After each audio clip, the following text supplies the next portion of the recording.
Всем привет! Назрела потребность, скажем так, записать продолжение к прошлому видео. Благодаря комментарию Ирины, которая мне оставила под прошлым видео, дала ценный, очень интересный совет. И вот я ломала голову, у меня еще несколько уже видео на моем канале записаны, но они еще не обработаны и не выпущены. Но я решила приостановить и все-таки добить этот вопрос. Что в этом видео я хочу показать и рассказать.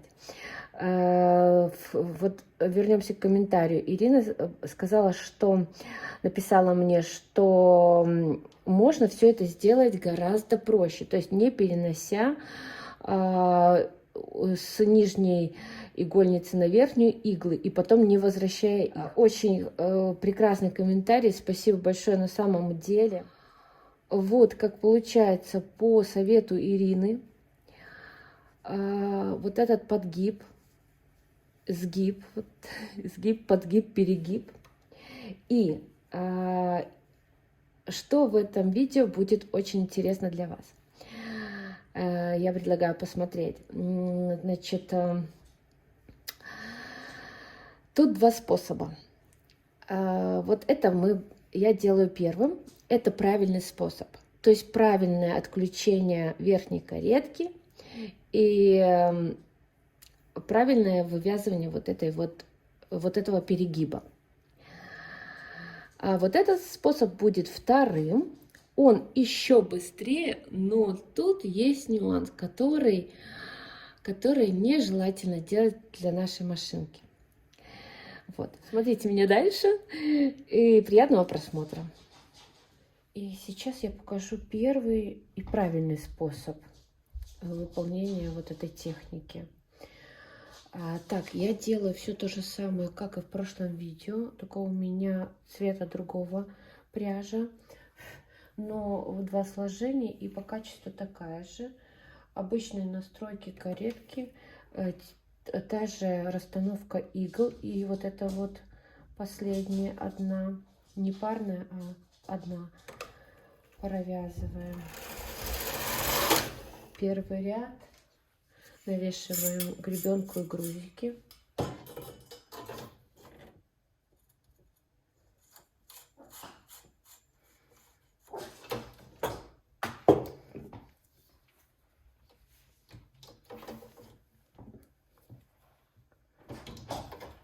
Как обычно, делаем круговой ряд один. Так, вот эти вот поднимаем рычажок и это сдвигаем на С. И плотность ставим 1-1.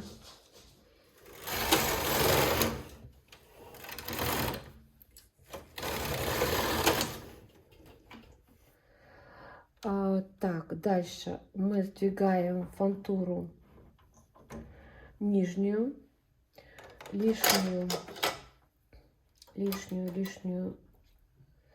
петлю переносим, рычажки ставим в обычное положение и поставим только плотность 6,6 сейчас, потому что я не помню, может, 6,6 в общем ставим.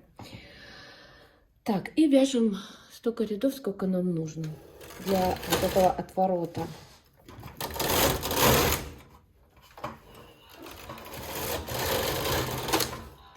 Так, я чуть-чуть прибавлю еще на единицу, потому что плотная.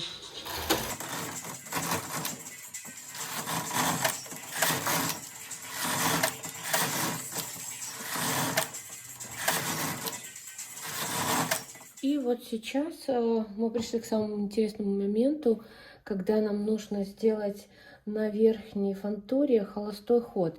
И не один, а несколько, допустим, 2-3. Вот я планирую сделать 3 холостых хода. Кто имеет электронные машины, здесь сложнее. У нас холостой ход только в одном направлении. Слева направо. Когда мы ставим вот этот рычажок на С, у нас только один вот этот холостой ход. А вот в перфокарточных машинах там проще. Там вот есть вот эти рычажки, которые у нас вот они. Эти рычажки в электронных нам двигать нельзя. А в перфокарточной они двигаются, ими можно поставить в другое положение, и будет холостой ход в обе стороны. Как же правильно сделать нам холостой ход в обе стороны? То есть, чтобы было и слева направо, и справа налево. Значит, нам нужно использовать программу. Сейчас я покажу. Так, ну вот мы должны перейти в программу на поле рисования, где вкладка рисования. Поле у нас должно быть чистое. Перейти на вкладку вязания. Здесь мы должны выбрать валиковое переплетение с защипами. Посмотрим, что нам программа показывает, какие настройки каретки мы должны сделать. На верхней каретке мы должны поставить ручку выбора узора в положение S. Ну или в данном случае у нас положение, вот оно, SG. Вот я уже поставила. Дальше мы вернемся в обычную настройку, в обычное поле и включим старт. Так, включаем старт. Машина готова, только что я не дотянула до конца. Вот, обязательно мы должны заходить за вот этими магнитные датчики. Так, все у нас готово, первый ряд. Что происходит? Сейчас посмотрим, как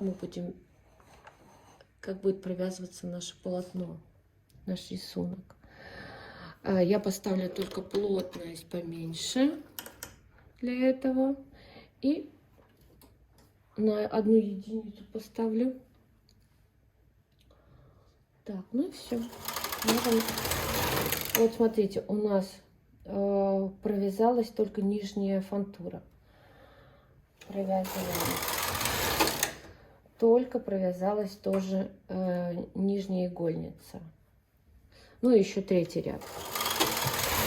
Все, мы сделали вот эти 3 ряда. Поставим опять, вернем все, вернем плотность 7,7. Надо было только ставить на этой плотности, менять. То есть наоборот, на этой плотности. Так, ну ладно. И отключим наш компьютер. Все. Больше он нам не понадобится. Больше он не понадобится. И дальше мы продолжаем вязать нашу резинку.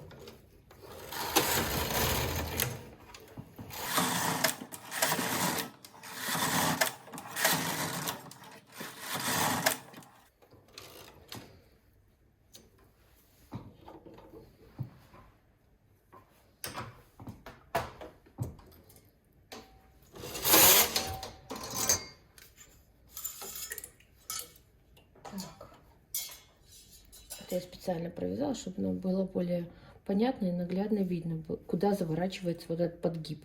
То есть правильно, он у нас должен заворачиваться на лицо.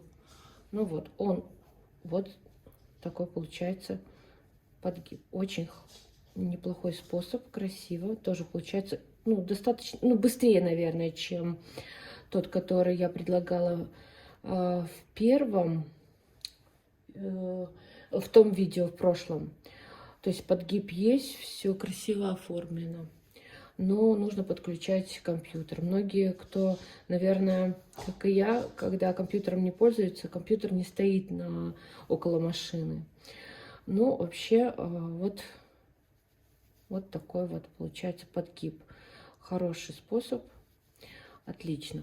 И сейчас я хочу показать еще один способ, но который не совсем, еще быстрее, но он не совсем правильный, то есть его лучше, ну так, делать, но не часто. А может быть, лучше и не делать, но все равно, чтобы вы знали тоже этот способ. Ну и сейчас вот я хочу показать еще один способ, который будет вот визуально никак не отличаться от этого способа, но без компьютера, без подключения компьютера. Этот способ, скажем так, нежелательно его использовать, но, в принципе, я хочу показать, чтобы вы знали возможности вашей машинки, кто, вот, допустим, этого не знал. Потому что я немножко углубилась в эту тему, погрузилась и вот разобралась. Вот смотрите, я все сделала то же самое, что и в прошлый раз. То есть те же количество игл, та же расстановка. Все то же самое, только взяла пряжу другую. Это акрил. Значит, вот я дошла до того момента, когда мне нужно сделать перегиб. Мне нужно сделать. И я сейчас поставлю на каретке, на верхней. Не на верхней, а мне надо на нижней поставить на каретке, потому что нижняя должна быть провязана на 1 единичку меньше. Я ставлю на 5. Верхнюю я не трогаю, потому что мы все равно верхнюю не будем вязать. Но нам нужно, чтобы верхняя игольница не вязала. Что мы должны сделать? Мы должны поставить рычажок выбора узора на SG. Это получается на слив вязания. И вот я еще раз покажу, вот отключу его. И смотрите, когда мы ставим с обычной позиции на SG, то у нас вот эти вот рычажки, они поднимаются вверх. Вот эти вот они поднимаются вверх. И сейчас, чтобы нам провязать, то есть мы все знаем, что, ну вот у кого электронные машины, как я говорила, что у нас только один холостой ход делает машина, это слева направо. Но вот сейчас у нас стоит наоборот, справа каретка, и нам нужно холостой ход сделать справа налево. Так вот, вот этот рычажок мы должны взять и опустить вниз, ну то есть на себя. И каретка должна пройти через все иглы. И вот смотрите, что у нас произошло. У нас не провязались иглы верхней игольницы, а провязались только нижние, как и нужно. То же самое и когда мы идем слева направо. Мы берем этот рычажок на себя и провязываем. То есть все, когда мы этот рычажок двигаем на себя, мы отключаем верхнюю игольницу и провязывается только нижняя. Так, нам надо 3 ряда. Вот 3-й ряд делаю опять вот как-то мне. Вот я сдвигаю на себя, видно, и провожу кареткой. Вот у нас 3-й ряд провязан только нижней игольницей. Ну а сейчас я возвращаю в обычное положение вот эту ручку, рычаг выбора узора, и поставлю на нижней каретке плотность 6, как обычно. Все. И сейчас у меня должны провязаться все иглы, как обычно. Вот, провязаны все иглы. Этот способ очень простой, очень быстрый, но почему нельзя его использовать? Так как у нас электронные машины и каретка, то есть компьютер, программа считывает каретку.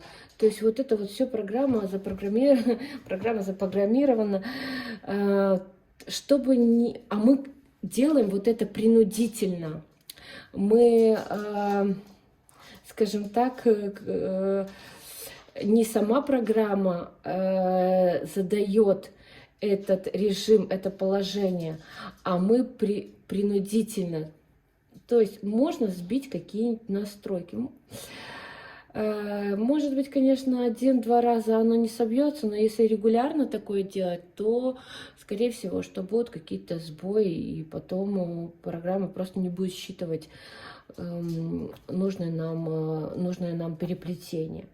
То есть, ну, вот нежелательно. Но вот есть такой способ, и вообще вот сам механизм я хотела вам показать, как вот можно вручную сделать вот такое переплетение. Так, ну и вяжем, продолжаем вязать нашу резинку, столько рядов, сколько нам потребуется.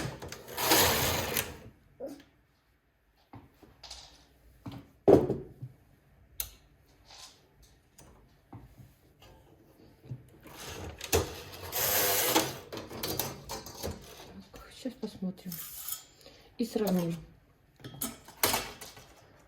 Два варианта. Так, вот. Это у нас лицо. И это вот у нас, кстати, изнанка. И вот так вот получается наш сгиб, перегиб такой. Вот, отлично. Получился, все красиво. Ну вот, можно посмотреть на эти два образца, которые одинаковы, но здесь мы использовали, то есть это правильный способ. Мы здесь использовали компьютер, отключали с помощью компьютера верхнюю каретку, а здесь мы принудительно отключали, то есть, ну, одинаково. Вот, и здесь тоже. Ну вот, такое познавательное видео у меня сегодня получилось. Я надеюсь, вам понравилось. Спасибо за просмотр, за лайки и за комментарии. Огромное спасибо за комментарии. Видите, с помощью их, благодаря им мы познаем что-то новое. Я познаю и рассказываю вам. И всем до встречи, всем пока.